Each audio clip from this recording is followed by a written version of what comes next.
Amazon FBA still has massive opportunities in 2026, but a lot has changed. The strategies that worked in 2024, 2025 are mostly obsolete now.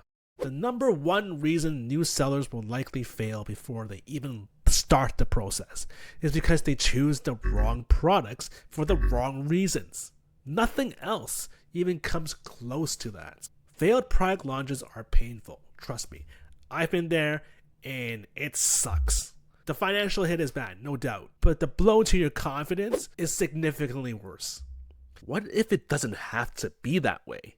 And if you want to avoid those mistakes, then you are in the right place. Hello, my name is Kaming Lai. For those that know me already, hello again. If we haven't met yet, thanks for being here. I'm not going to claim to be a 7 or 8 digit seller. In fact, I only sell about $50,000 a month, but I focus on doing it profitably and sustainably. Now, I say this not to brag, but I do believe credibility is very important.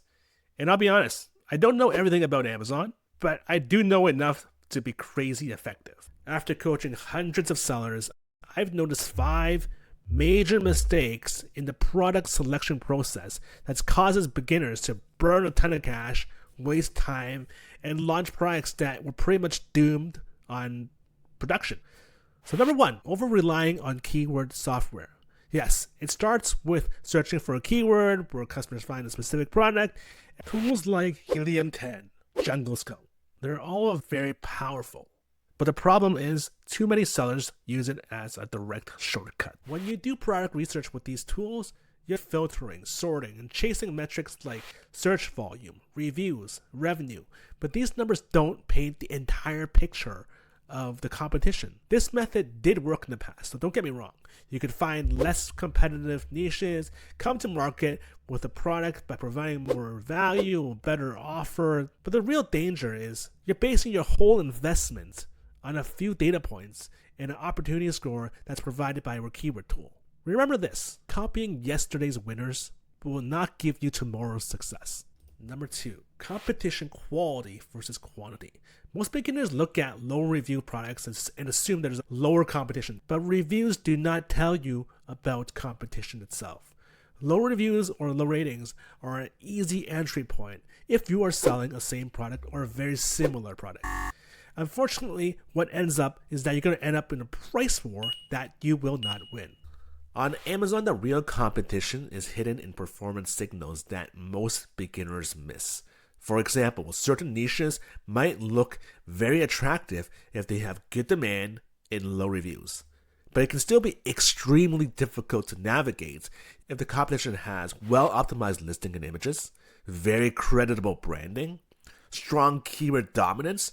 If the competitors are already established on keywords, it will be an uphill battle for you because you have to beat them to rank. Or you have limited keyword potential. If there's only one main keyword that drives the sales or majority of the sales, everyone's going to be targeting that keyword and your PPC costs are going to go up significantly. Amazon only rewards sellers that prove they can convert sales and sell at a high sales velocity.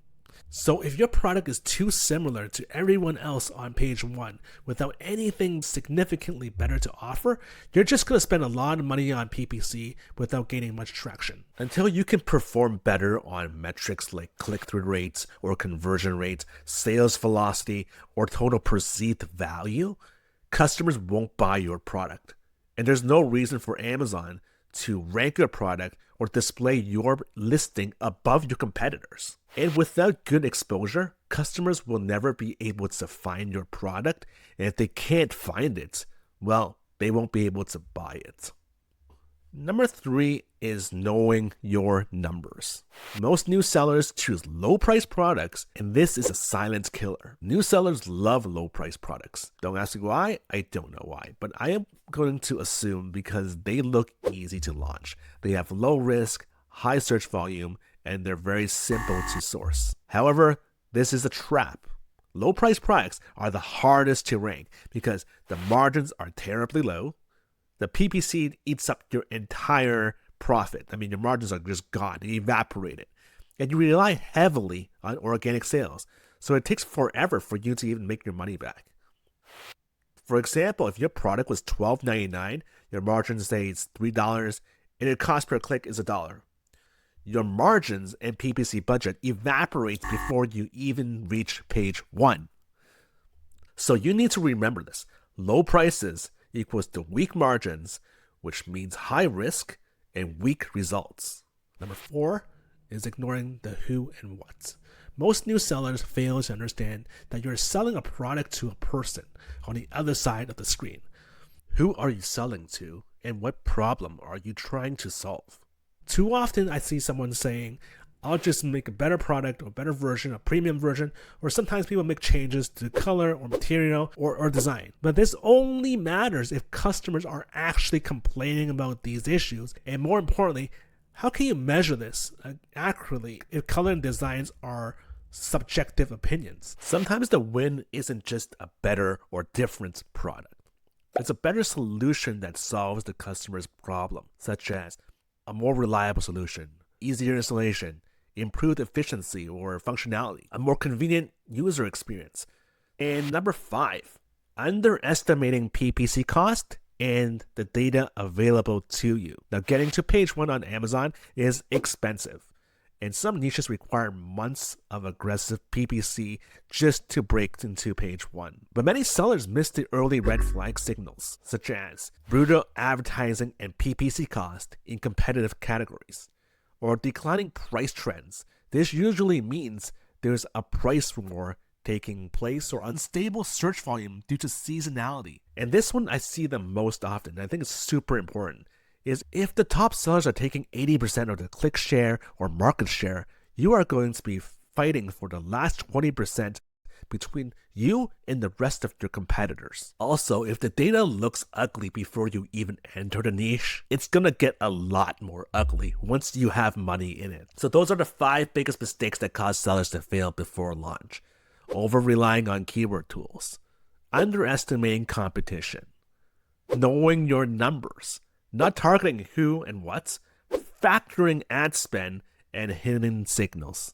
Avoid these and you'll already be ahead of 90% of the new sellers on Amazon. Now, if this helps you avoid a bad product launch, like the video so the YouTube algorithm doesn't think this is a bad product itself. I made every mistake in the book so that you don't have to. And I'm also planning to make a series around new strategies in 2026. So if you want to follow along, remember to subscribe. Comment below about any concerns that you may have that is holding you back from launching a product, and I might make a video around it.